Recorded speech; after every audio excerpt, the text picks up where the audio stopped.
বৈষম্য বিরোধী ছাত্র আন্দোলনে গুলিবিদ্ধ হয়ে নিহত হন রংপুরের বেগম রোকেয়া বিশ্ববিদ্যালয়ের ছাত্র আবু সাইদ। এবার তার হত্যাকাণ্ডের বিচার শুরু হলো আনুষ্ঠানিকভাবে। অভিযোগ দাখিল হলো আন্তর্জাতিক অপরাধ ট্রাইব্যুনালে। সোমবার ৩০ জুন বিচারপতি নজরুল ইসলাম চৌধুরীর নেতৃত্বাধীন আন্তর্জাতিক অপরাধ ট্রাইব্যুনাল ২-এ প্রসিকিউটর গাজী এম.এস তামিম আনুষ্ঠানিকভাবে ৩০ জনের বিরুদ্ধে অভিযোগ দাখিল করেন।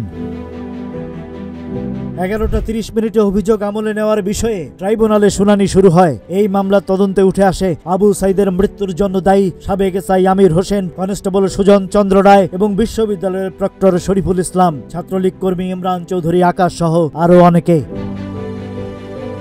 প্রসিকিউশন বলছে, পুলিশের গুলিতে পরিকল্পিতভাবেই হত্যা করা হয়েছিল আবু সাইদকে। এটি কোনো বিচ্ছিন্ন ঘটনা নয়, এটি ছিল বৈষম্য বিরোধী ছাত্র আন্দোলন দমন করার নিষ্ঠুর প্রয়াস। গেল ৯ এপ্রিল ট্রাইব্যুনাল ৪ জনকে হাজিরের নির্দেশ দেয় এবং ১৫ জুনের মধ্যে তদন্ত প্রতিবেদন জমা দেওয়ার কথা বলে। প্রতিবেদন অনুযায়ী এই ৪ আসামি অন্য মামলায় আগেই গ্রেপ্তার ছিলেন। এত সময় পর বিচার প্রক্রিয়ার আনুষ্ঠানিক যাত্রা শুরু হলো। আবু সাইদের রক্তের ঋণ কি এবার মেটানো যাবে? এই প্রশ্নই এখন মুখোমুখি। Rajib Raihan, news flash, 71।